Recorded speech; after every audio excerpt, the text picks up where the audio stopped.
Listo, ya, me parece que ya está todo en orden para empezar. A ver, chicos, ante todo, ante todo, muy buenas tardes con todos. Siempre es, siempre es un placer poder estar acá, poder compartir un poco acerca de ciertos conocimientos que en el camino se pueden ir adquiriendo, ya sea desde las aulas o sea ya en la práctica. Así que, chicos, bueno, como dijo Piero, bueno, no me correspondía hacer el delito de delitos de omisión. Respecto a este curso, el tema que me correspondía se dio en la sesión 4, si la memoria no me falla. Sin embargo, por un imprevisto que tuvo nuestra compañera, pues se me pidió que pueda dar este tema. Ya antes lo he dado acá, hasta acá en este grupo y en otros lados, así que con mucho gusto lo voy a dar. Así que, bueno, chicos, voy a empezar. Voy a empezar, bueno, soy Renzo Córdoba también, a pesar de la presentación, para los nuevos que todavía no me conocen. Y por supuesto, voy a estar atento a escuchar sus dudas, sus preguntas, sus inquietudes. Voy a hacer todo lo posible por tratar de responderla dentro de los conocimientos que pueda tener y dentro de lo que pueda compartir con ustedes. ¿Se ve bien las diapositivas? No, porque estoy teniendo yo unos pequeños problemas, pero ¿pueden ver las diapositivas? Pierre, ¿me podrías confirmar si se ve bien? Sí, sí se logra ver. Ya. Listo. A ver, chicos. El tema que me ha tocado el día de hoy son los delitos de omisión. Básicamente es una forma de comisión de delitos en el cual no se va a seguir la fórmula clásica. La fórmula clásica dentro del derecho penal es sancionar determinada conducta que el Estado no quiere que realices. Por ejemplo, el Estado no quiere que mates. El Estado no quiere que robes. En consecuencia, si tú matas o tú robas, es decir, si tú realizas estas acciones, en consecuencia va a haber una sanción para ti. Sin embargo, el Estado no siempre lo que desea es que no realicemos una acción, sino todo lo contrario. En determinadas situaciones, el Estado va a querer que nosotros hagamos una acción. Es decir, nos va a obligar. Va a haber una norma imperativa que va a señalarnos que hagamos determinada conducta. Por ejemplo, el Estado quiere que nosotros denunciemos. El Estado quiere que nosotros brindemos información. El Estado quiere que nosotros paguemos nuestra pensión de alimentos. En consecuencia, si nosotros no cumplimos la conducta que el Estado espera de nosotros, pues nos va a sancionar por esa omisión. Sin embargo, el análisis de los delitos de omisión no es tal vez tan sencillo como muy breve introducción que les estoy dando, y esa es la finalidad de esta pequeña exposición. Poder entender un poco más acerca de los delitos de omisión, porque veremos que tienen cierta complejidad, sobre todo cuando entremos a la figura del deber de garante. Así que, iniciando, pues tenemos con lo que ya les señalé. Acción y omisión. El Código Penal, a través del artículo 11, parte general, reconoce la existencia entre acción y omisión. El artículo 11 dice textualmente: son delitos y faltas las acciones u omisiones, dolosas o culposas, penadas por la ley. ¿Por qué es importante este muy pequeño detalle? Por el principio de legalidad.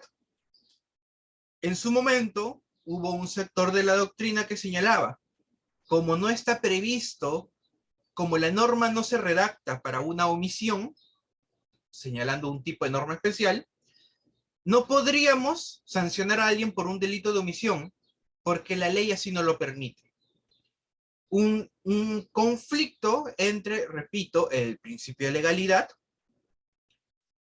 basándonos en que nadie puede ser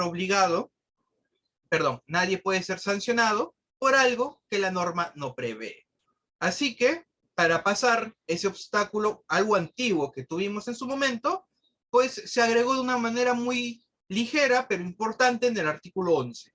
La posibilidad de los delitos de omisión, teniendo una forma de redacción bastante genérica e importante, porque a pesar de que se reconocen los delitos y faltas por omisión, no todos los delitos podrán ser cometidos por omisión, ni todas las faltas podrán ser cometidas por omisión, pero el artículo lo señala de una manera bastante genérica, lo cual es importante también para que el desarrollo posterior, doctrinario y jurisprudencial, pueda llenar ciertos vacíos como ha ocurrido hasta la fecha.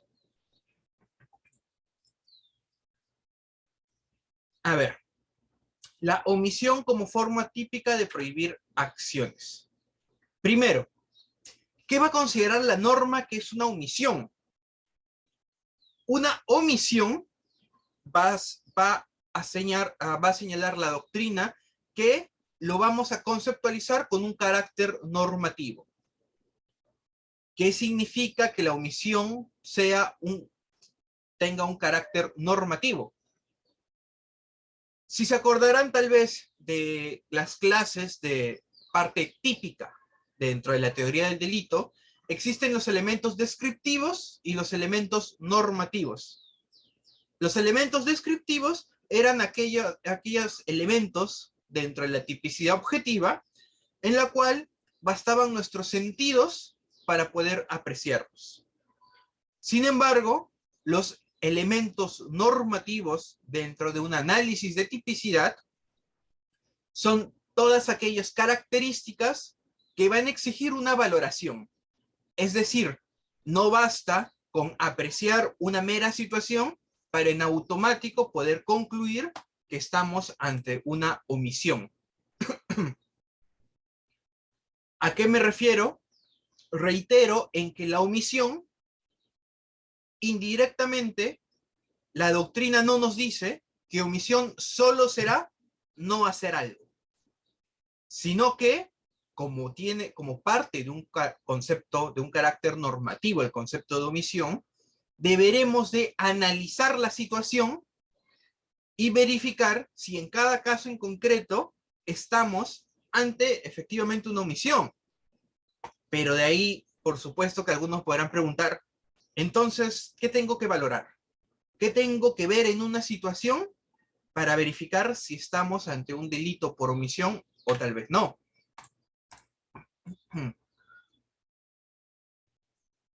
Es ahí donde entramos a la omisión con la noción de derecho penal. El derecho penal, evidentemente, ya reconoce, lo hemos visto en el artículo 11, y sanciona las conductas omisivas. Pero no toda omisión tiene una sanción penal. ¿Cuáles serán estas omisiones que sí tendrán una sanción penal?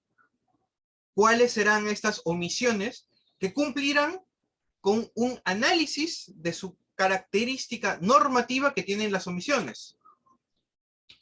Pues partamos con uno de los primeros requisitos. La omisión social y jurídicamente relevante está referida, y esta es la parte importante, a la realización de una acción determinada que le es exigida a la gente. ¿A qué me refiero?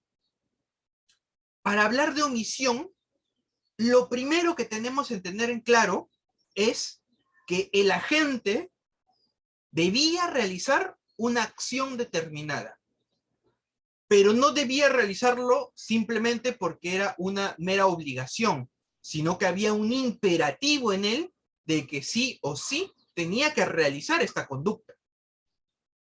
Debemos partir siempre en todo delito de omisión, debemos partir en la obligatoriedad de la conducta. Repito, debemos partir en que el sujeto activo, el agente al cual se le va a imputar una omisión, debía realizar una conducta. Esta conducta al final no la termina realizando. Ese es el punto de partida para analizar cualquier delito de omisión. Es ahí donde podemos hacer una diferenciación entre las normas prohibitivas e imperativas. Las normas prohibitivas son el común denominador del derecho penal. Una norma prohibitiva es aquella norma que sanciona prohíbe una acción y la prohíbe mediante una sanción. Es decir, yo te prohíbo que violes. Yo te prohíbo que hagas algún acto de corrupción. Yo te prohíbo que coheches. Yo te prohíbo que laves dinero. Yo te prohíbo que abortes. Yo te prohíbo que lesiones. Te estoy prohibiendo realizar determinadas conductas. Pero lo que nos interesa hoy no son las normas prohibitivas, sino son las normas imperativas. Son las normas que te obligan a realizar una conducta. La norma no te dirá, no mates.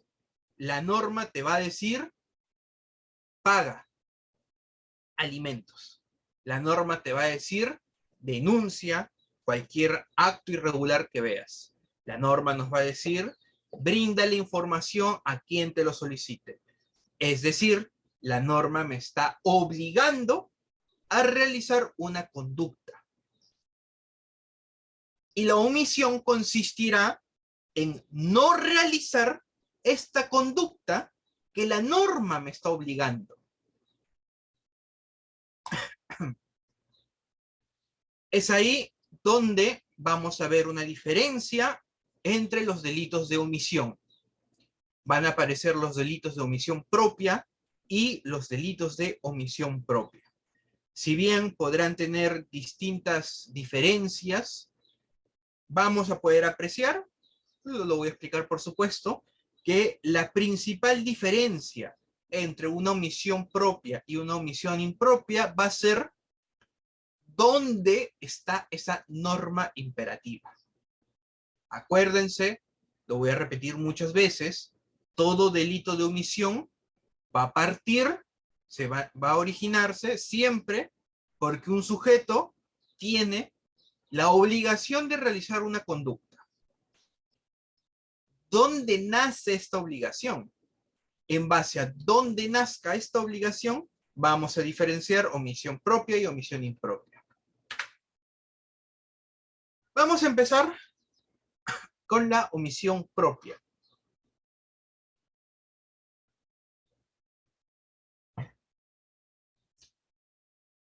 La omisión propia, los delitos de omisión propia, van a ser aquellos delitos donde la norma penal, de una manera expresa, va a señalar cuál es tu obligación y al mismo tiempo te va a decir cuál es tu sanción si omites realizar esta acción. Es decir, la obligación de la conducta nace en la norma penal, nace en el propio tipo penal. Este tipo de delitos se caracterizan porque casi siempre la redacción del tipo penal va a incluir el concepto de omisión. Omisión y seguido de tu obligación.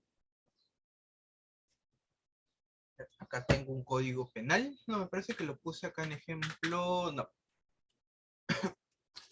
Denme un segundo.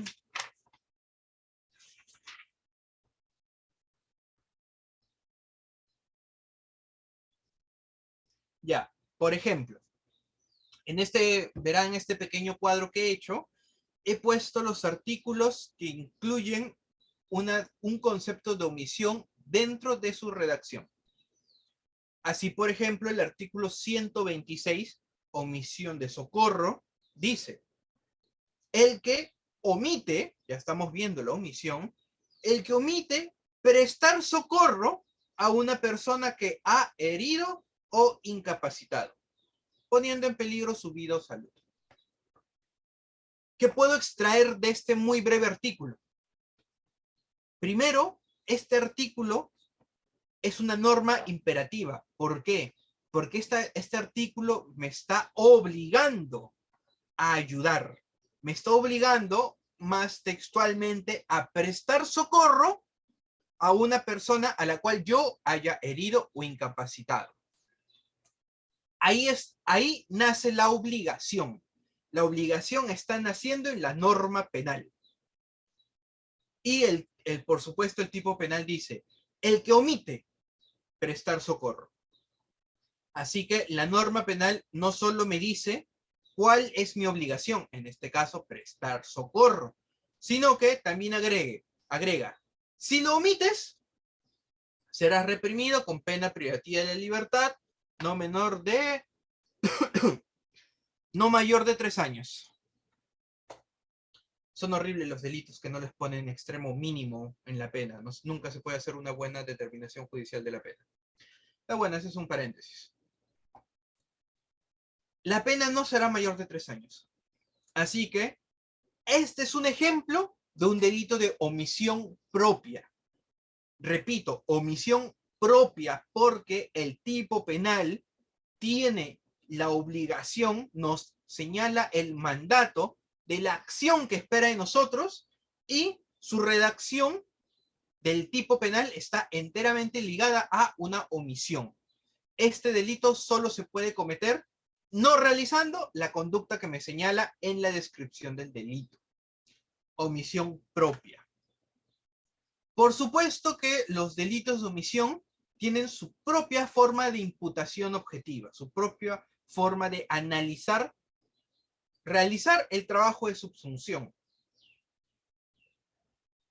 Y, curiosamente, la doctrina lo denomina un trabajo de subsunción inversa. ¿En qué consiste este trabajo de subsunción inversa?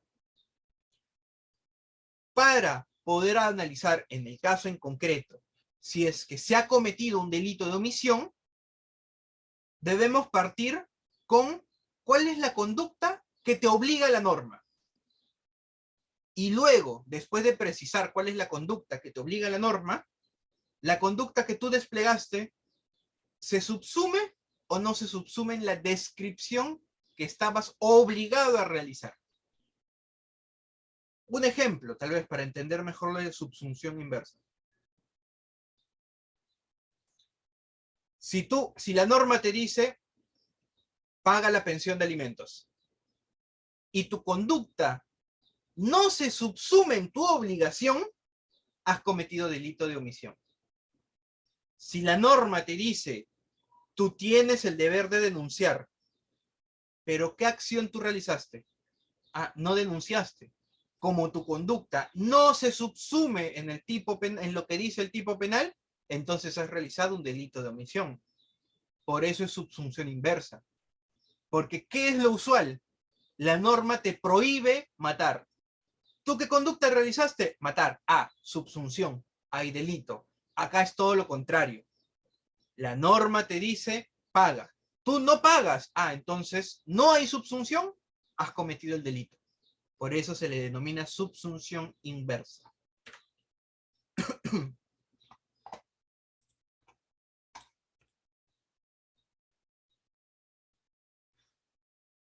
Por supuesto que la imputación objetiva no se agota únicamente en este trabajo de subsunción inversa, sino que la imputación objetiva se deben verificar ciertos elementos, siendo mucho más ordenado, sacado de una jurisprudencia.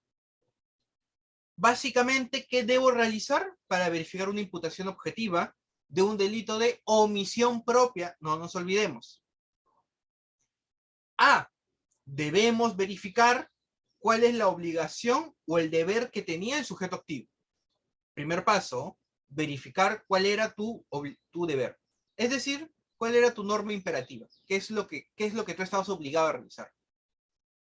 2, el no, perdón, el no cumplir este deber u obligación. Debemos verificar que tú, estando obligado a realizar una conducta, no la realizaste. Y 3, probablemente uno de los elementos más importantes y mucho más frecuentes de su uso, sobre todo en los delitos de omisión a la asistencia familiar, la posibilidad de haberla cumplido. Porque tú puedes haber omitido realizar esa conducta. Ahora, la pregunta sería, tú habiendo omitido realizar la conducta que tenías que realizar, ¿por qué la omitiste? ¿Podías realizar la conducta o tal vez no podías realizar la conducta?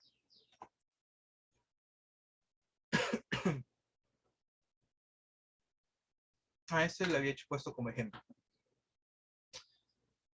Sabemos que implica la no realización de una conducta ordenada. Otra variante de la omisión es ejecutar una conducta distinta.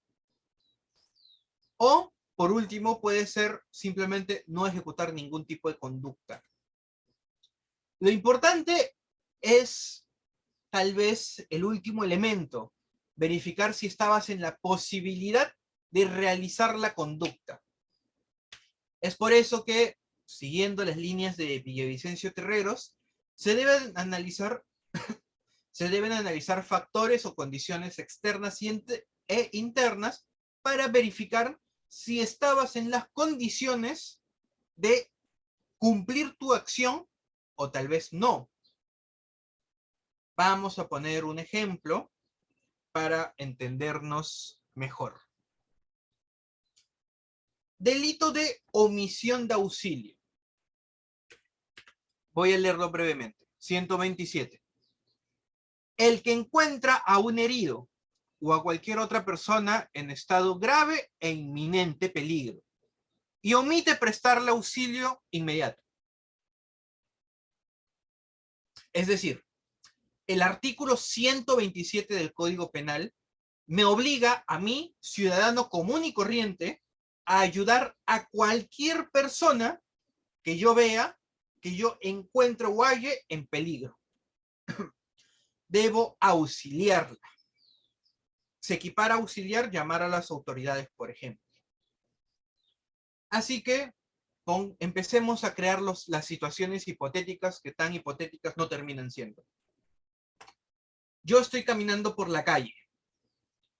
Doblo la esquina de mi casa y veo a una persona tirada en el piso, desangrándose. Le han robado, lo han acuchillado, le han dado un disparo con un arma de fuego, no lo sé. Lo que sí sé es que hay una persona tirada en el piso, aún viva, pidiendo ayuda. Y yo, viendo esta situación, yo encontrándome con una persona que necesita ayuda y yo pudiendo ayudar, no lo hago. Trabajo de subsunción inversa. Aparentemente he cometido el delito de omisión. Pero, ¿qué pasa si yo le tengo miedo a la sangre? Y en el instante en que volteé la esquina y veo a esta persona, veo el charco de sangre, lo veo pidiendo ayuda y entro automáticamente en estado de shock. No puedo creer lo que estoy viendo. Me paralizo del miedo. Por la escena, por la persona, por la sangre, por distintos motivos. Pero yo me paralizo de miedo. Simplemente no sé reaccionar, no sé qué hacer. En ese caso, es cierto que yo tenía que realizar una acción, pero no pude realizarla. Tenía una condición interna, psicológica en ese instante, que me impidió realizar la conducta. Así que no se me puede obligar a realizar esa acción en este caso en concreto, porque no me encontraba en la posibilidad de ayudar a esta persona. Eso es por condición interna. Ahora, ¿cuál sería un ejemplo de condición externa? Nuevamente, doblo la esquina y veo a una persona en un charco de sangre pidiendo ayuda. Quiero ayudar a esta persona, pero ¿qué pasa? Estoy en muletas. Ni siquiera yo puedo caminar bien porque tengo, no sé, supongamos que tengo una pierna rota o tal vez estoy en silla de ruedas y no puedo ayudar a esta persona. No tengo mi celular siquiera como para llamar a las autoridades. Es decir, me encuentro incapacitado para ayudar a esta persona. Entonces, a pesar de que omití ayudarla, yo no me encontraba en la capacidad para ayudarla. Es decir, nuevamente regresamos a la misma idea, no se me puede exigir a mí una conducta la cual no podía realizar aunque lo hubiera deseado. Un ejemplo de una condición externa que me impediría ayudar a esta persona.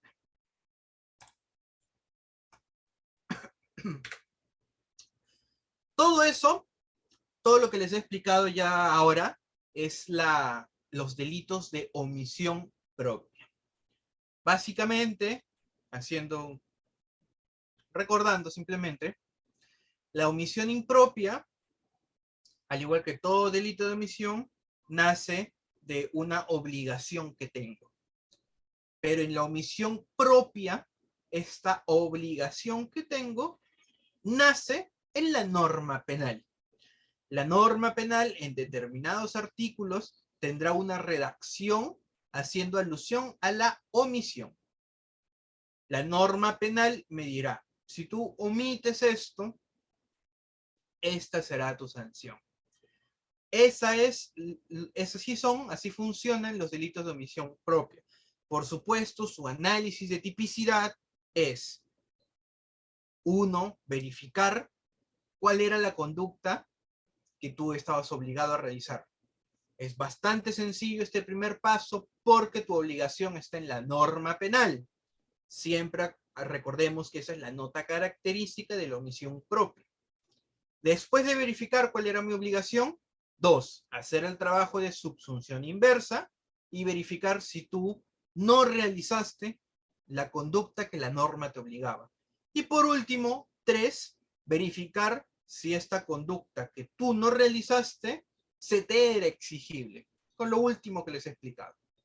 Así que hasta este punto, ¿tienen alguna duda, alguna pregunta, alguna interrogante antes de poder pasar a los delitos de omisión impropia, que son un poco más complicados que los delitos de omisión propia? Si alguien tiene alguna duda, con gusto puede... A ver, el compañero Daniel Pintado Castillo está levantando la mano. A ver, vamos a hacer el uso de la palabra para que realice la pregunta. Sí, ¿cómo está, doctor? Buenas noches. ¿Me escucha? Sí, Daniel, te escucho. Buenas noches. Sí. ¿Qué tal? Sí, interesante lo que está explicando. La pregunta es, ¿cómo se le sanciona a las personas? Como usted pone el ejemplo, pues si yo doblo la esquina y encuentro una persona herida, digamos que lo han apuñalado, ¿no? Está que se mueve, está que se desangra. ¿Cómo me sancionan a mí si no hay ningún tipo de cámaras, ¿no? Que me puedan grabar esta omisión? Ahora, otra pregunta. Hace poco, por aquí, por donde yo vivo, por la primavera, han atropellado a una persona y estaba tirado. Y hay cámaras ahí. Pasaba un carro y decía, pobrecito, y se iba. Otro carro lo miraba, pobrecito, y se iba. ¿A estas personas son sancionadas por omisión? Esa es mi pregunta, doctor. Ya, muy bien, Daniel. A ver, la primera parte de tu pregunta se reduce principalmente a un tema probatorio. En el tema probatorio, bueno, cualquier cosa puede servir como prueba. Lo ideal sería tal vez una cámara, sí. Pero, a ver, si una persona dobla la esquina, se encuentra alguien que tiene que ayudar y no lo ayuda, ¿cómo podría probar eso? Aunque esta premisa te puede sonar muy vaga, la respuesta es cualquier medio de prueba que tú consideres idóneo para demostrar que esa persona estuvo ahí y que no ayudó. puede ser una cámara. Si la misma persona que estaba en peligro sobrevive y vio lo que pasó, puede ser esta persona, la que declare y diga, sí, yo lo vi, no me ayudó. Respecto a lo segundo que me señalabas, este es uno de los delitos menos sancionados en nuestro país.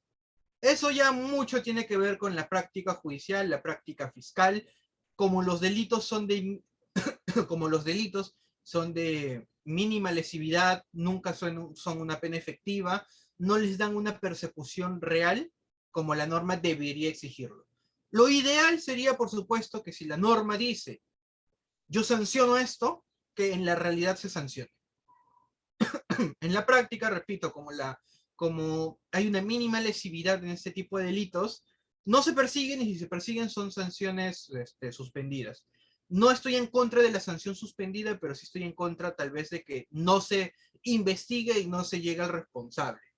Ahora, tal vez detalle importante es que este delito dice, la misma redacción típica señala que se asemeja a la ayuda que exige la norma el dar aviso a las autoridades. Y cabe las situaciones, alguna vez se ha analizado a nivel de salas superiores, nunca ha llegado a la Suprema, pero se ha analizado que en un escenario donde aparecen 10 personas, esas 10 personas tienen la obligación de ayudar. Sin embargo, no es racional exigir que 10 personas ayuden a una única persona. Así que bastará con que una persona la ayude, llamando a las autoridades o tal vez dándole una ayuda física, para que ninguno de los presentes incurra en el delito de omisión. Porque bastó con que uno supla esa obligación de la norma para que los demás ya se encuentren exentos de realizarla. Tal vez detalle importante, y bueno, espero con eso haber podido responder tus dudas.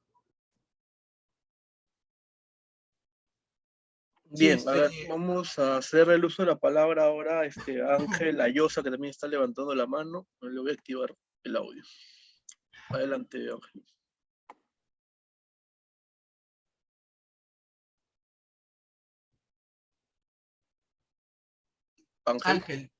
Ángel, ¿me escuchas? Tienes el audio prendido.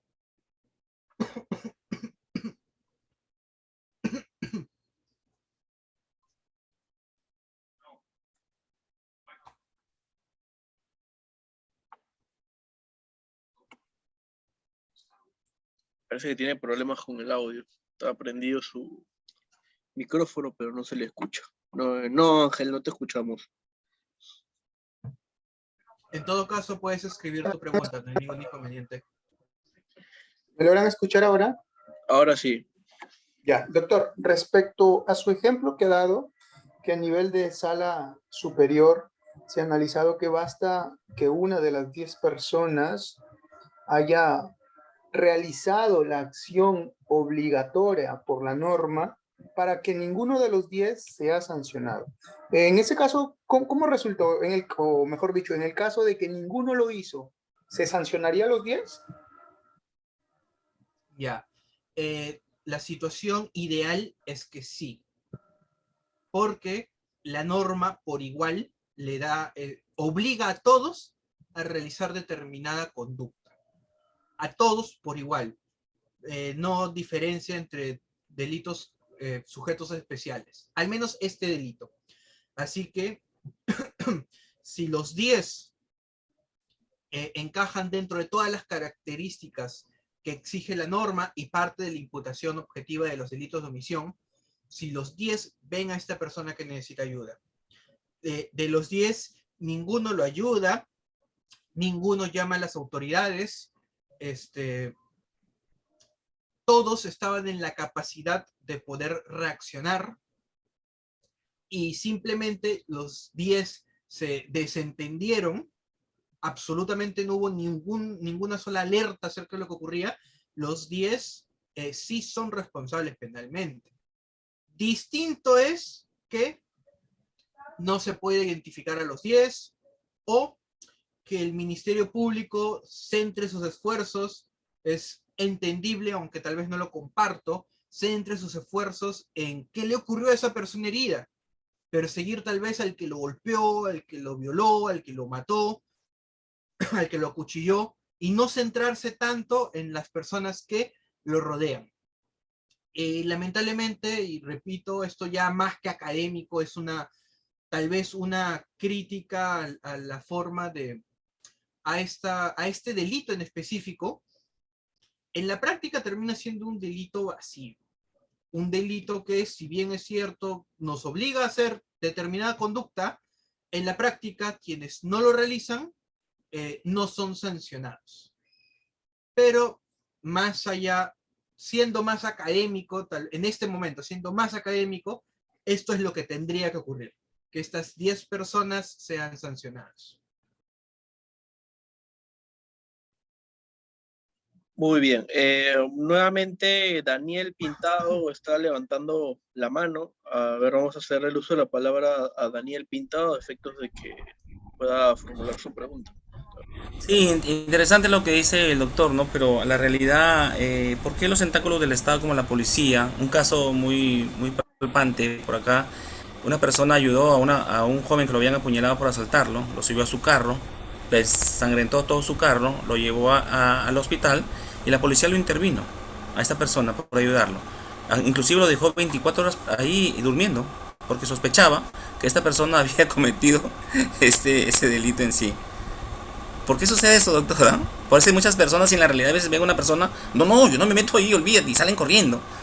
No, o sea, ¿por qué se tiene que dar todo esto, no? Ya, has dado una buena dosis de realidad a este delito en específico.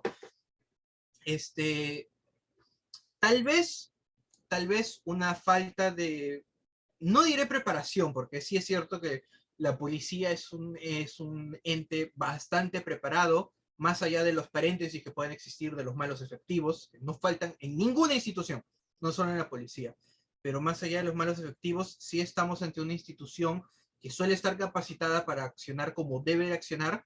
Sin embargo, nunca va a faltar que lamentablemente te cruzas, uno, o con un mal efectivo, puede pasar, o dos, con la idea de que el primero al que hay que detener tal vez es el que está más cerca, el que tiene los rastros de cualquier indicio del delito.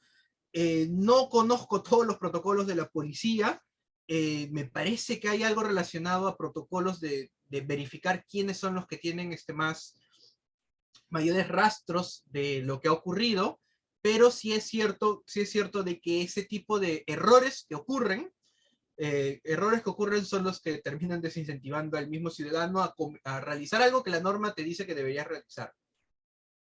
Justo está levantando la mano nuestro compañero Ever, que es efectivo policial. Quisiera escucharlo con bastante atención. A ver si podrías activar el audio de Ever, por favor, Pierito. Sí, se activó. Adelante. Bien, excelente por la disertación, Renzo.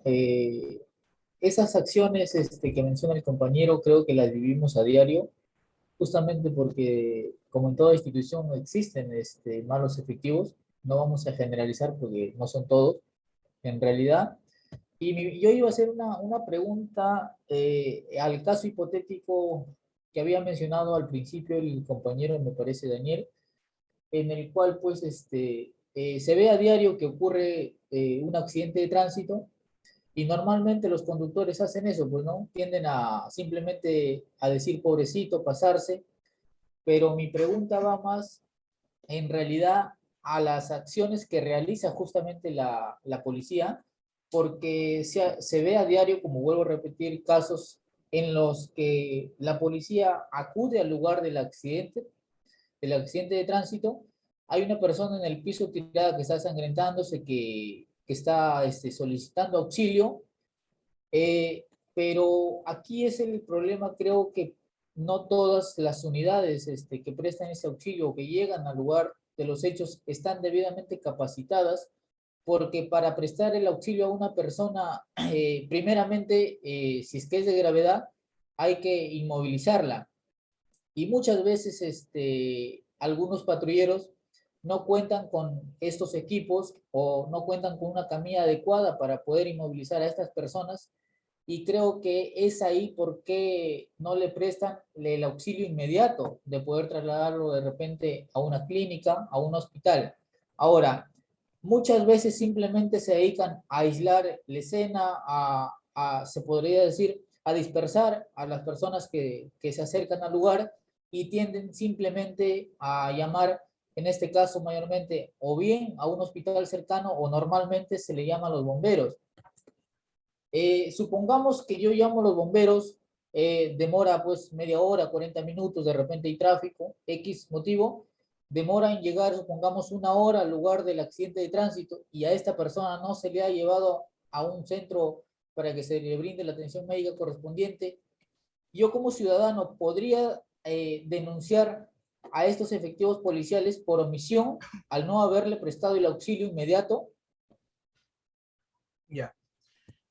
Me parece muy interesante tu pregunta, Ever. Y para eso, primero tengo que acotar lo que dice el mismo tipo penal. El mismo tipo penal equipara ayudar con advertir a las autoridades. ¿Por qué?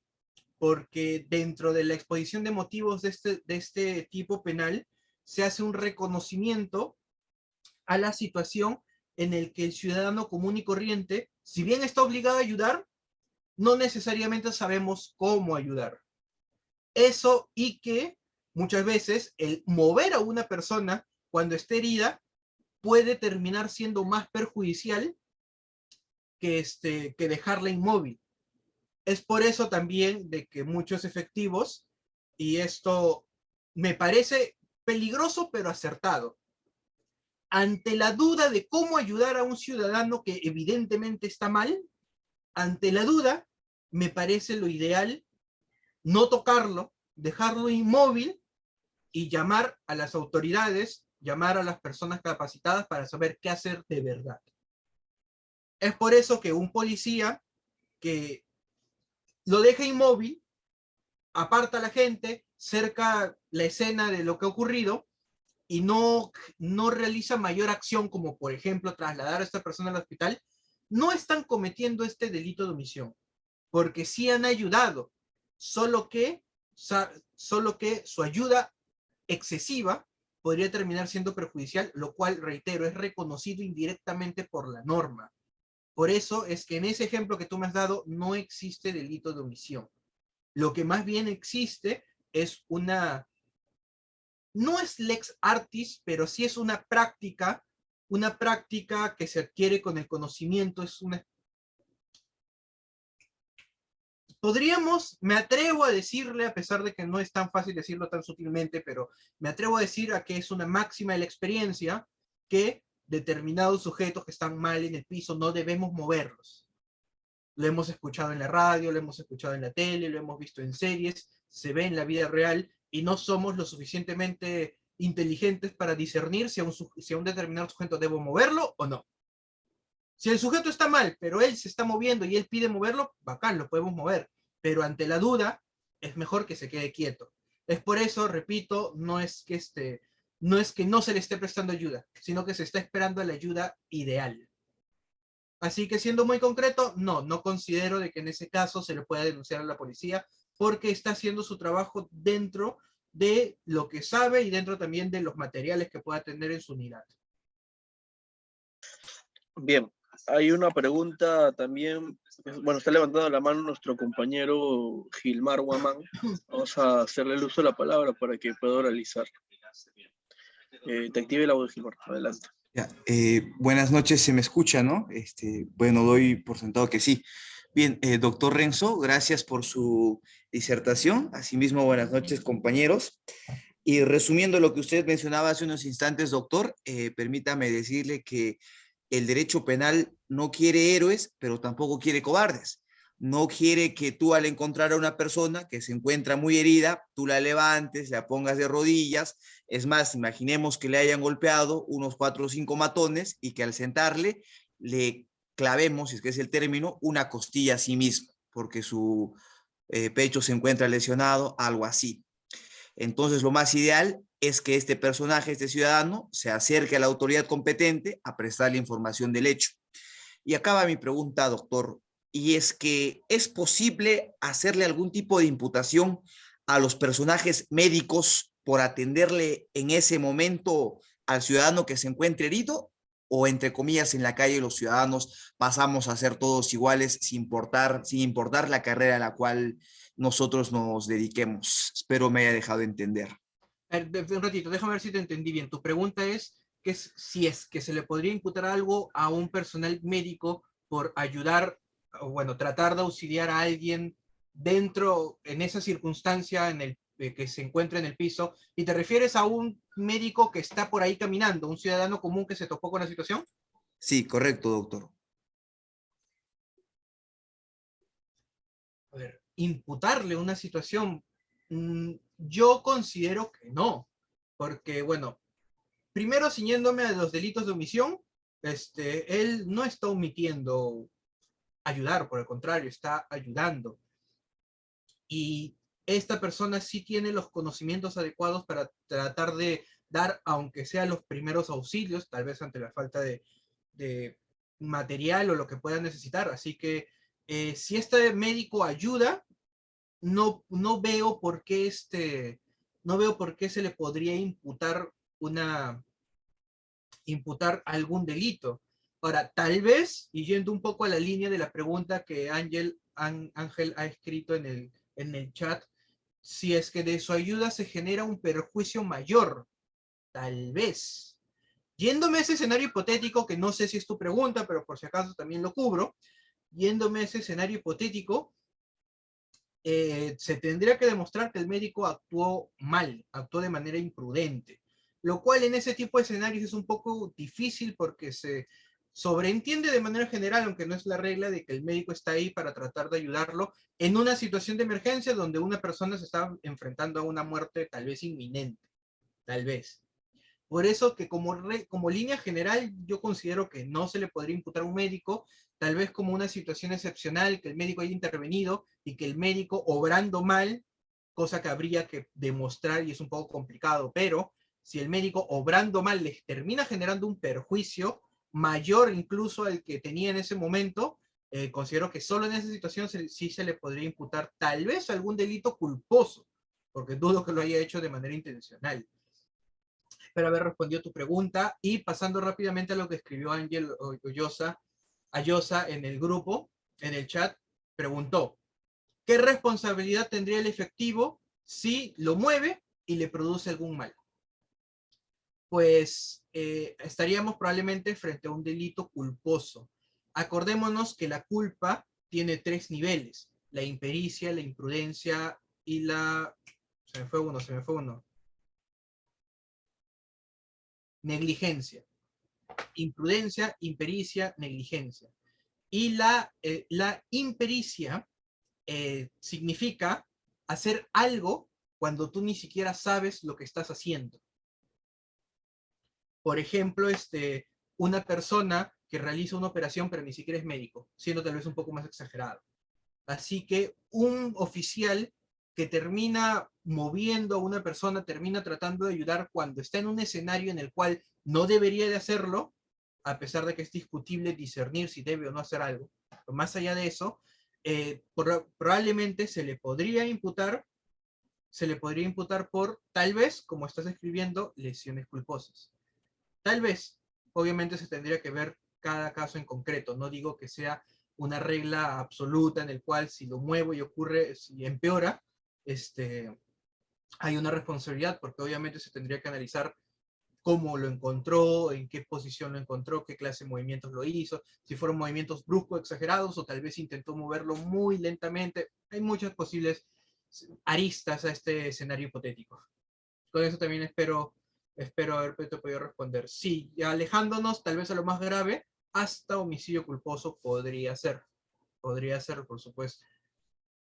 Bien, ahora vamos a hacer el uso de la palabra a Luis Carlos Bernal García. Te active el audio, Luis. Adelante. ¿Qué tal? Buenas noches. Mi pregunta es la siguiente. Respecto a este ejemplo que diste en la condición interna, que era el ejemplo de esta persona que tenía un repudio hacia la sangre, ¿cierto? Y que por eso no ayudó.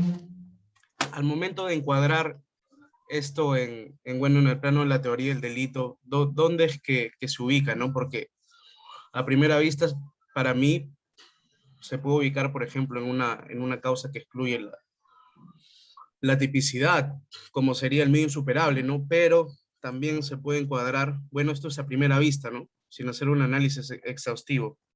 Yo también lo podría encuadrar en la culpabilidad, ¿no? Así que mi pregunta iba por ahí. O si tal vez para los delitos omisivos se tiene una diferente actuación, algo así. Bueno, esa es mi pregunta.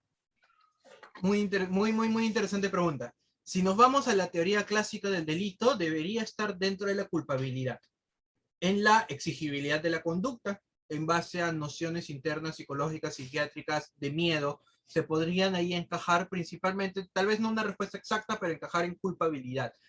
Pero en lo que respecta a los delitos por omisión, curiosamente los autores incluyen el análisis, porque el elemento exacto se llama básicamente el análisis de la posibilidad de su cumplimiento, y lo ubican dentro del análisis de imputación. Básicamente dentro del análisis de la tipicidad, dentro de los delitos omisivos.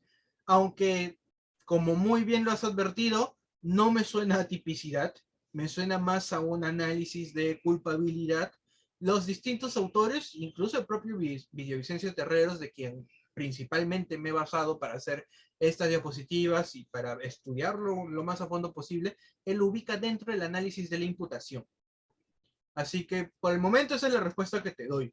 Los autores lo ponen en imputación. Personalmente creo que debería estar, como bien lo he señalado, en culpabilidad, pero bajo la noción de que estamos en un delito de omisión y que no tiene la misma estructura clásica de la teoría del delito, podemos dejarlo en imputación, tal vez siguiendo a los autores, pero como postura crítica, me parece una muy buena apreciación la que has hecho.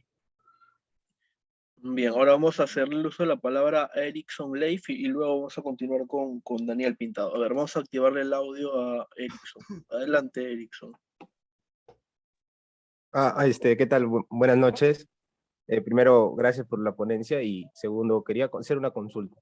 Bueno, en la mayoría de ejemplos que hemos estado viendo, creo que ha sido omisión al socorro el tipo penal y me parece haber escuchado, quizás entendí mal, quizás no, no sé, me gustaría que lo aclares, que a veces uno por ayudar, el que no ayuda no estorba, no sé si es una frase que siempre se escucha, el que no ayuda no estorba.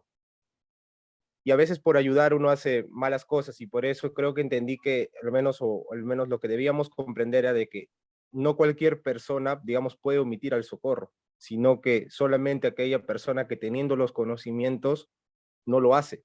Y que, por ejemplo, si el policía ve que hay alguien herido, basta con llamar con llamar a, de repente, no sé, a los paramédicos que vengan y lo atiendan mientras él cordona el asunto, cordona. Ahora, eso implicaría que este tipo penal sea un delito especial, es decir, el sujeto activo necesitaría tener una condición especial para cometer el tipo. Solo aquel sujeto que tenga los conocimientos puede, digamos, ser sujeto activo de este delito, o puede ser cualquier persona teniendo o no teniendo los conocimientos. Esa era mi pregunta. Ya.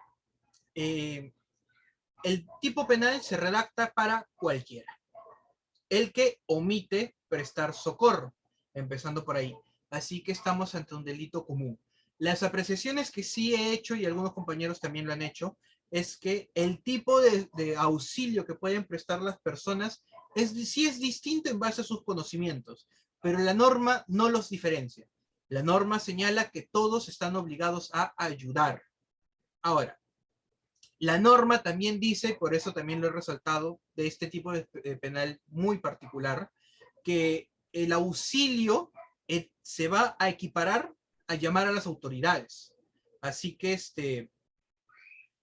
si yo, Renzo Córdoba, simple persona que sabe de derecho y no sabe nada más en la vida, se encuentra con alguien que necesita ayuda y muy evidentemente no sé cómo ayudarlo, llamo a las autoridades.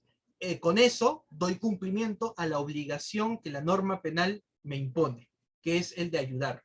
Reitero, y por eso es importante ese muy buen agregado que tiene este tipo penal, se equipara a ayudar a notificar a las autoridades.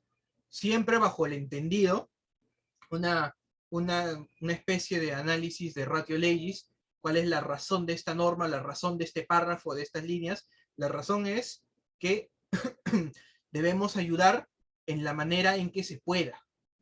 Ahora, obviamente es discutible que si un médico no ayuda de la manera en que deba, son situaciones discutibles, pero la norma básicamente me resume a este escenario. La norma me reduce el escenario de que tú tienes que ayudar, sea tal vez con alguna ayuda física, moverlo, presionar alguna parte del cuerpo, siempre y cuando tal vez tú sepas lo que haces, o comunicar a las autoridades. Me parece importante esa previsión que hace la norma y espero también con eso haber respondido tu pregunta. Bien, por último, vamos a hacerle nuevamente la palabra a Daniel Pintado para que pueda formular su pregunta. Adelante, Daniel. Sí, hace rato escuché algo importante de un compañero. El derecho penal no quiere héroes, pero tampoco cobardes. Sí, o sea, si cometo un delito me sancionan, si lo omito me sancionan. Vamos al policía que está con una persona que se va a morir en la pista. Supuestamente este policía no está preparado para que mueva, para que no le inserte una costilla si es que lo levanta. Tiene que llamar a una persona idónea, una persona que esté capacitada para mover a esta persona en sí. Y si no viene la persona, si demora una hora y esta persona se muere, ¿se le exime a este policía? Ok, ¿quiere decir que los policías no están preparados para hacer esto? ¿Así estamos en el Perú? Mi opinión personal es que el rol de los policías es un rol muy puntual. Un policía no es capacitado para dar más allá de unos primeros auxilios, porque no es su obligación. Tampoco le voy a exigir, y tal vez ahí incluso le podría meter la no exigibilidad de una conducta, porque no le puedo exigir algo para lo que no está preparado ni está capacitado. E incluso el policía asumiría un riesgo de que se le impute tal vez algún resultado no deseado si se sobrelimita en lo que debería de hacer. Así que para situaciones generales existen protocolos. Y siempre y cuando se cumplan estos protocolos, por más de que una situación en concreta escape a las manos del policía, no se le va a poder atribuir responsabilidad penal. Porque, reitero, tal vez el policía espera a la persona adecuada, sabe el policía por lo que le ha enseñado que no puede moverlo, no debe moverlo, y si la persona no llega, es muy lamentable el deceso, pero penalmente hablando no le corresponde la responsabilidad de ese deceso al policía. El policía hizo todo lo que tenía que hacer, todo lo que la norma le obligaba y al mismo tiempo todo lo que sus le obligaban. Así que reitero, en ese tipo de escenarios, considero que el policía no tiene responsabilidad penal. A ver, Ángel te señala si le podría haber responsabilidad. Responsabilidad a los médicos si es que se demoran. Responsabilidad penal, considero que no. Responsabilidad administrativa, tal vez, dependiendo mucho del hospital o al ente al que pertenezca.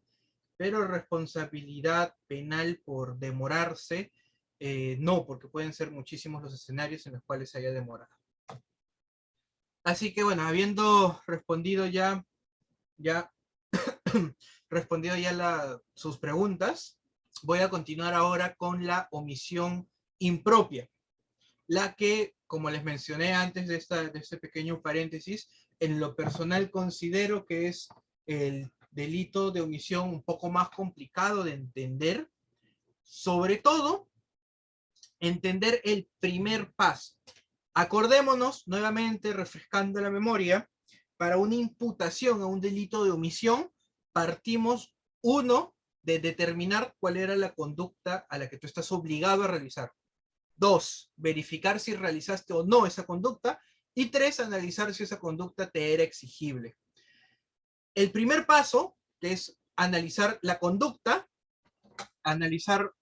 verificar cuál es tu conducta a la que estás obligado.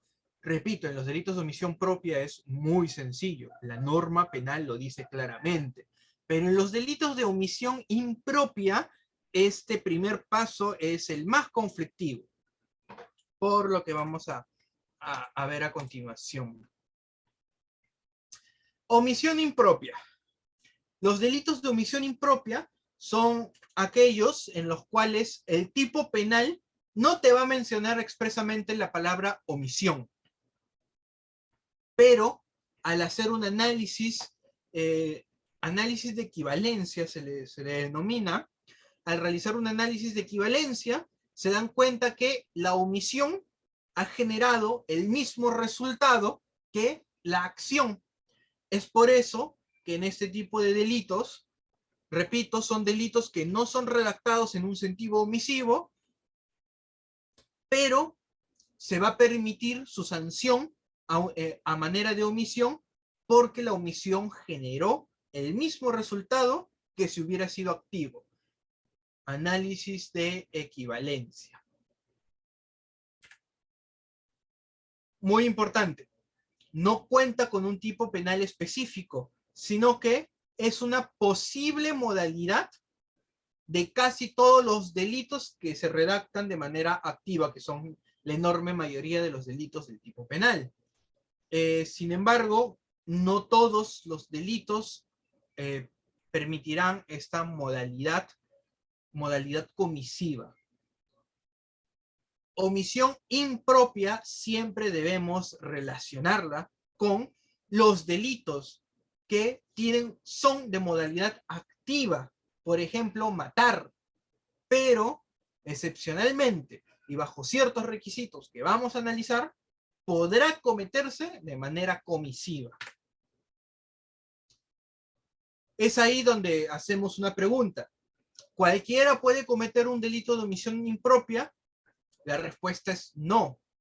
Solo los individuos que tengan un mandato determinado y hayan infringido dicho mandato. Lo que les dije hace tiempo, en otras palabras, acerca de los delitos de omisión propia. Omisión propia es solo lo comete aquel que tiene una obligación y no la comete. En el delito de omisión impropia, la lógica se mantiene. Tú estás obligado a hacer algo y no lo realizas. Y es ahí donde entra una palabrita muy distinta de llegar a analizar en cada caso en concreto, que es la posición de garante. ¿Qué va a ser la posición de garante? No me acuerdo si puse una definición acá. Ya. La posición de garante va a ser un deber especial que van a tener determinados sujetos en relación al bien jurídico que se va a proteger en cada caso en concreto. Esta posición de garante nace de diversas fuentes. Veremos posiciones de garantes que nacen de normas no penales, posiciones de garante que nacen de contratos, posiciones de garantes que nacen por el solo hecho de ser ciudadanos, y los iremos viendo a continuación. Ese ejemplo no lo voy a poner.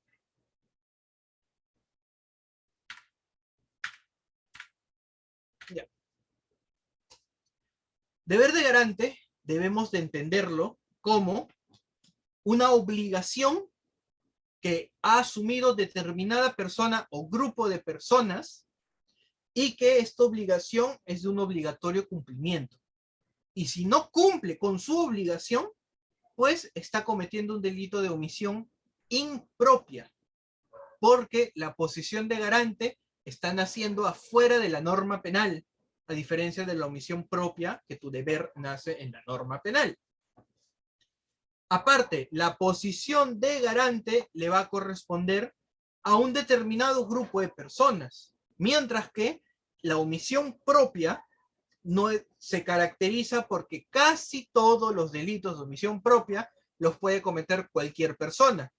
Algunos delitos de omisión propia serán cometidos solo por funcionarios públicos, por ejemplo, pero es mucho más reducido en un delito de omisión impropia. En un delito de omisión impropia, vamos, ¿no se ven las diapositivas? ¿Alguien más me puede confirmar si es que no se ven?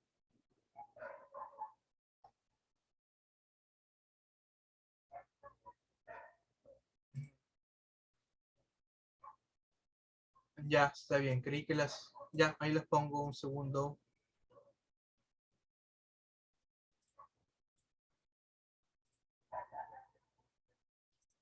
¿Ahora sí se ven?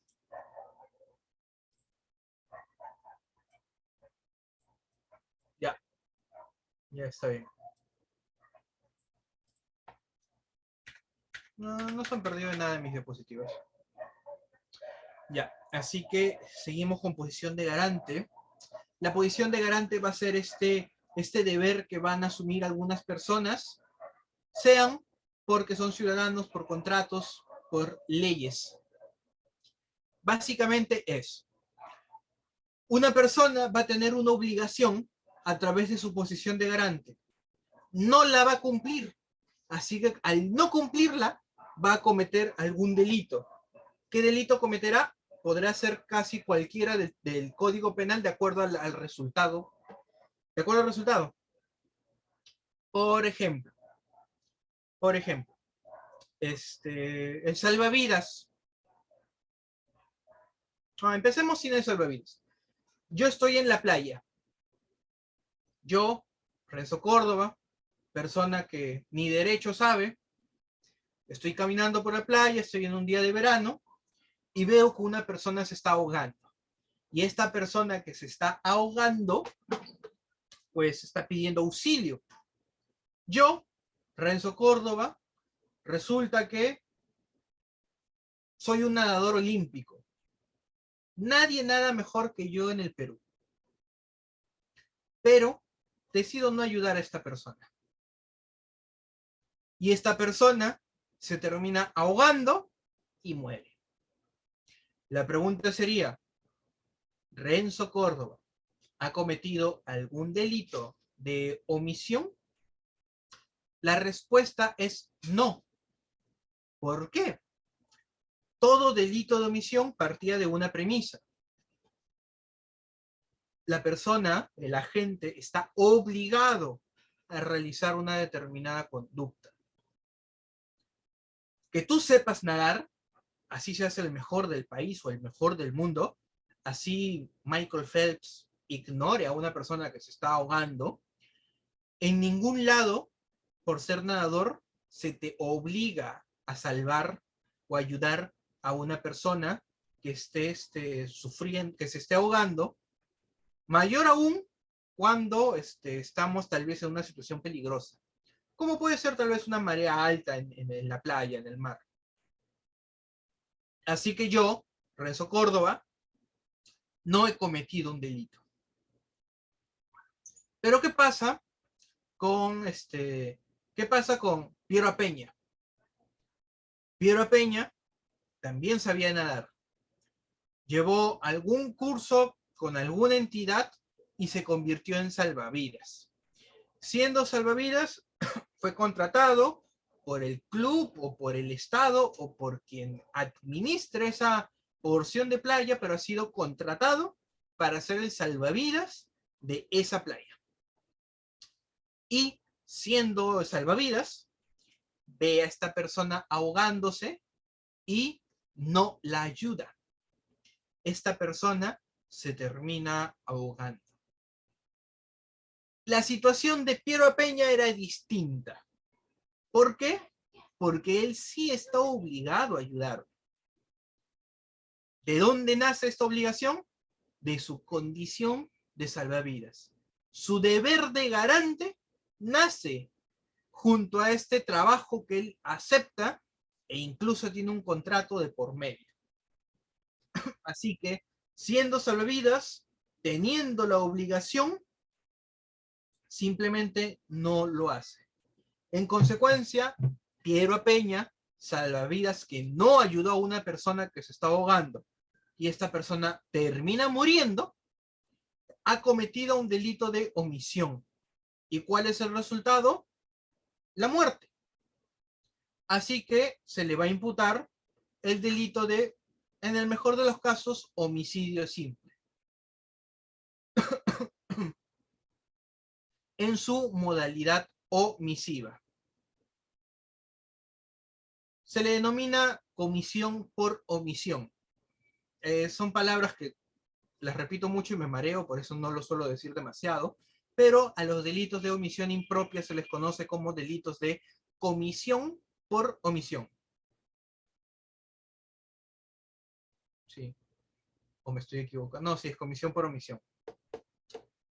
Pero más allá del título, lo importante acá es que esta persona ha cometido un delito, usualmente activo. El delito de homicidio, lo usual es que la exigencia sea que tú realices una acción, pero en este caso en concreto lo está realizando por omisión, porque infringiste tu deber de garante, tu posición de garante. Ahora, este es un ejemplo de posiciones de garantes. Existen varias posiciones de garante y no hay un número exacto de posiciones de garante.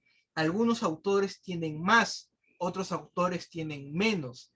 Algunos autores tienen 2 posiciones de garante y otro autor te dice, no, esas 2 realmente son una sola. Así que analizar todas las posiciones de garante es casi imposible. Hay muchos autores, muchas opiniones, hay muchos puntos divididos, y la Corte Suprema o al Poder Judicial en general, cuando ve algún caso, se pronuncia sobre esa posición de garante en específico y no se pronuncia sobre más. Es por eso que hacer una lista de las posiciones de garante existentes es complicado, pero aún así he hecho una lista de las posiciones de garante usuales, las más comunes de ver.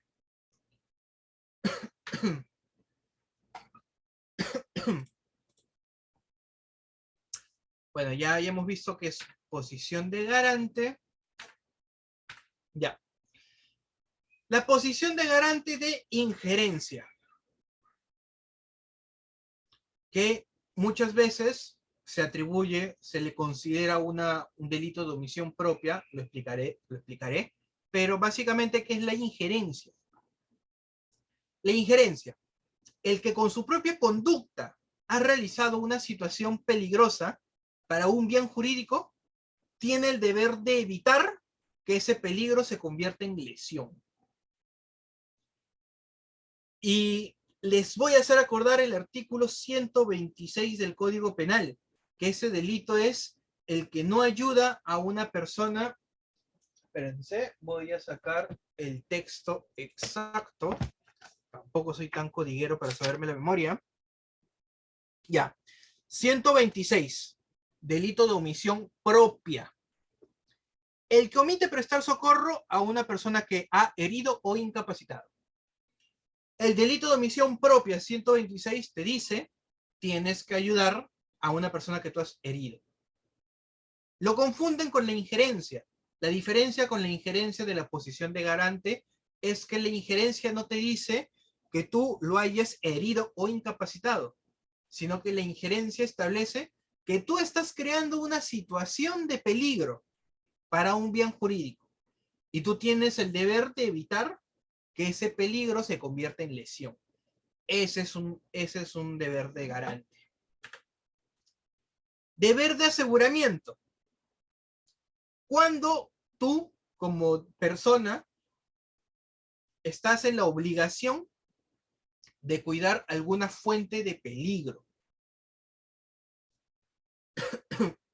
Por ejemplo, yo como obrero tengo la obligación de evitar que se genere un peligro por mi propio trabajo. Al construir un edificio, movemos materiales, hay múltiples situaciones de peligro que nosotros creamos porque son necesarias para poder construir un edificio. Como yo estoy inmerso en estas situaciones de peligro y las estoy haciendo de manera consciente porque son necesarias, pues en consecuencia tengo el deber de evitar que estas fuentes de peligro generen algún resultado no deseado.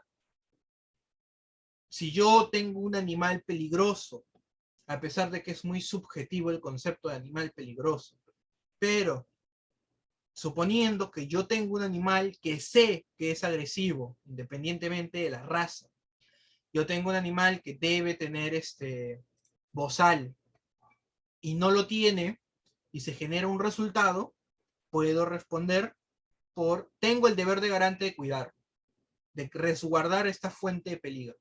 Y si no resguardo mi fuente de peligro, pues estaré cometiendo probablemente un delito mediante omisión impropia.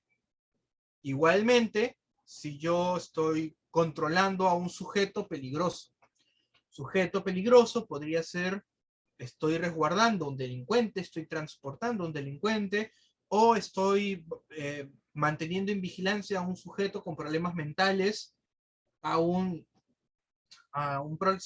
sujeto con problemas mentales que lo hace peligroso para sí o para otros. Y si no lo resguardo, pues podría cometer un delito de omisión impropia. Aceptación voluntaria de protección.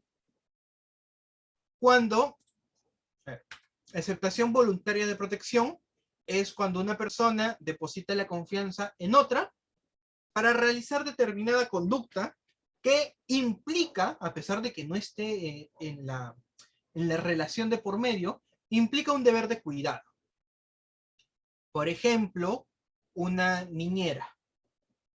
Yo contrato una niñera para que cuide a mis hijos. Es una aceptación voluntaria de protección. Esta aceptación voluntaria de protección genera en la niñera que tenga este deber de garante. Un profesor en la escuela, por ejemplo. En la escuela hay un deber de protección extensible a muchas personas dentro de la escuela. Ahora, esta aceptación voluntaria de protección para algunos autores es solo para temas no contractuales. Y para otros autores es para ambos, temas contractuales y no contractuales. Les doy un ejemplo. Yo le digo a mi hermano que cuide un día a mis hijos. Y mi hijo y mi hermano realiza algo y no los cuida y hay algún resultado. Acá no hay un contrato, es una mera confianza, deber de garante basado en la confianza. En cambio, con una niñera hay un contrato, sea verbal, sea escrito, pero hay un contrato. Algunos autores los diferencian, otros no. Lo importante es que con o sin contrato hay de por medio una aceptación voluntaria de protección, como dice el título. Relaciones familiares. Una relación familiar genera una posición de garante, pero debe ser una relación familiar no cualquiera, sino es una relación familiar que se reduce a una relación del núcleo familiar junto a una dependencia. Es decir, yo en mi casa vivo con mis padres, vivo con mis abuelos y vivo con mis tíos. Así que la posición de garante de relación familiar la vamos a tener todos en esta casa. Yo, mis padres, mis abuelos y mis tíos. Porque entre todos tenemos una relación de dependencia. Todos vivimos juntos, todos cuidamos de todos. Pero si, por ejemplo, en mi casa solo vivo yo y mis padres. Mis abuelos viven en otro lado y mis tíos viven en otro lado.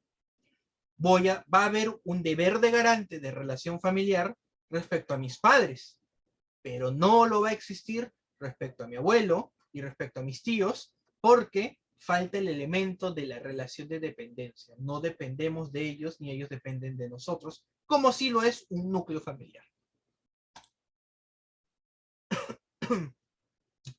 Especial confianza, que algunos autores señalan que la especial confianza es idéntico a una aceptación voluntaria de protección.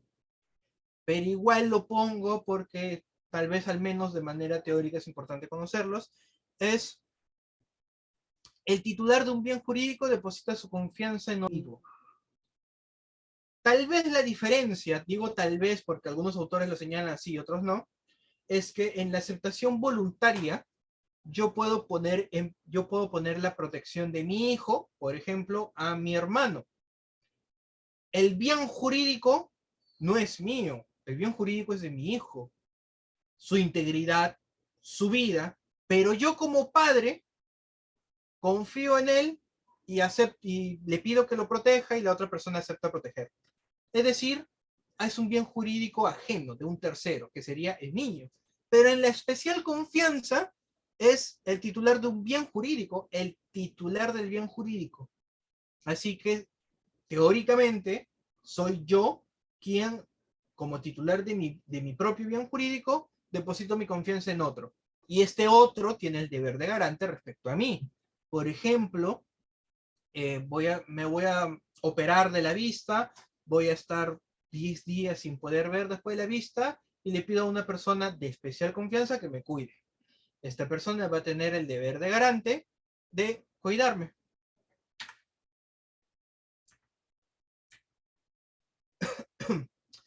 El nexo de evitabilidad básicamente consiste en que mi omisión genere el resultado. Pero si tal vez mi omisión no iba a generar este resultado, sino que hubo algún elemento externo que influyó en que mi omisión genere el resultado. Eso es el nexo de evitabilidad.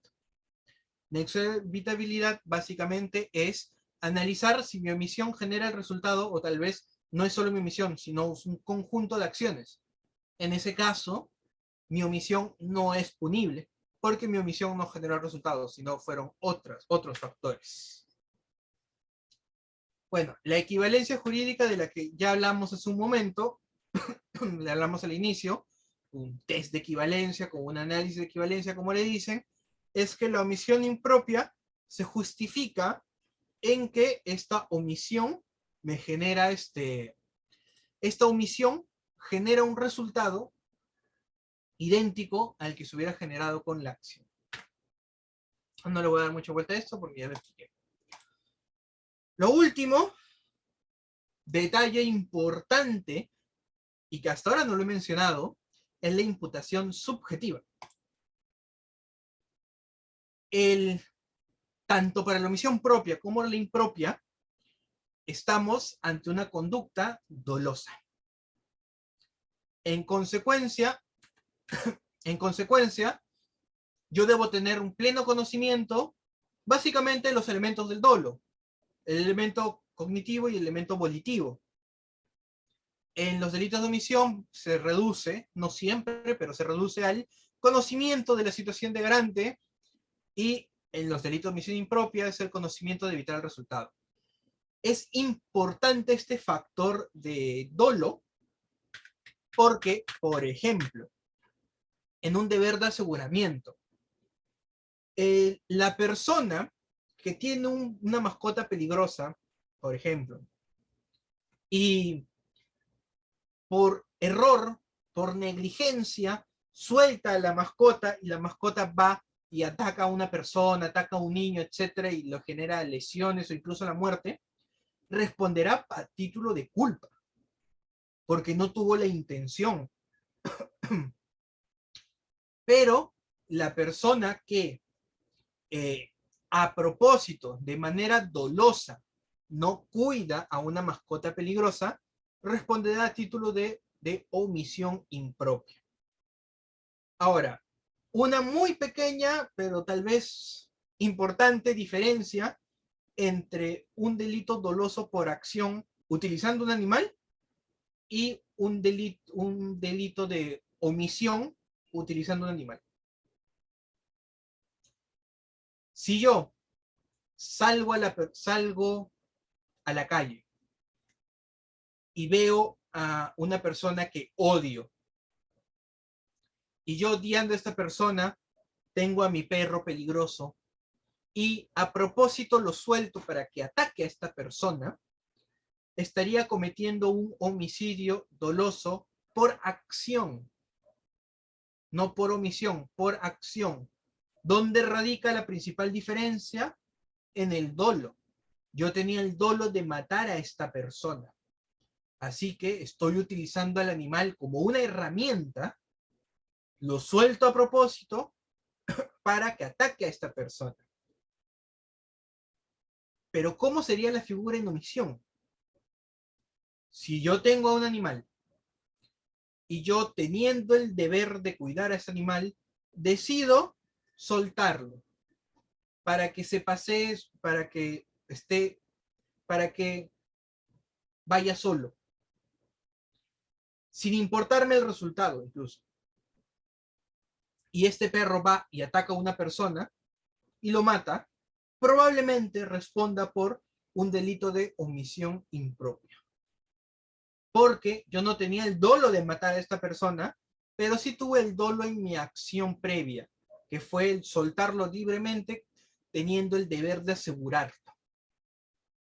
Así que probablemente sea imputado por un delito de omisión o homicidio por omisión impropia, mediante la posición de garante del deber de aseguramiento. Así que, chicos, eso sería... por último, como estamos ante el dolo, caben errores. Acordémonos, por ejemplo, el error de tipo radica en el desconocimiento de un elemento objetivo. Igualmente en un delito de omisión impropia. Si yo tenía una posición de garante, pero yo desconocía de mi posición de garante, puede haber un, puede haber un error de tipo. Por último, no se aceptan las figuras culposas. No existe delitos de omisión culposa. A pesar de que Villavicencio Terreros, por ejemplo, dice que la figura de la omisión culposa sigue en análisis y lo deja abierto, señalando de que aún no se ha desarrollado lo suficiente para estar seguro si existe la omisión culposa o no. Hay otros autores, por ejemplo, Bramonarias, que señala de que, de manera tajante, señala de que no existe la omisión culposa. Mi opinión personal, no existe la omisión culposa, solo la omisión dolosa. Sin embargo, es una postura personal. Quién sabe, tal vez en un futuro se desarrolle la omisión culposa. Tal vez nunca se puede tachar esas posibilidades, pero aparentemente hasta la fecha no existe jurisprudencia, no existen pronunciamientos, ni tampoco arduos debates académicos como para pensar tal vez en un posterior desarrollo. Así que, chicos, eso es todo por mi parte. Espero haberlos podido ayudar, haber podido ser lo más claro posible. Sé que he cubierto el tema de una persona que lamentablemente por temas personales, familiares, no pudo estar presentes. Sin embargo, todos estamos acá interesados por seguir aprendiendo un poco más. Y por eso mismo es que gustoso acepté la petición de nuestro presidente Pieritos para poder brindar el tema. Así que eso es todo conmigo, chicos. Así que hasta una próxima oportunidad. Espero el tema les haya podido servir. Tal vez afianzar conocimientos, tal vez aprender algo nuevo, pero por supuesto espero haber podido aportar un poco a la preparación que todos seguimos teniendo acá. Sobre todo esa es la finalidad del presente grupo. Así que, chicos, conmigo hasta una próxima oportunidad. Hasta luego.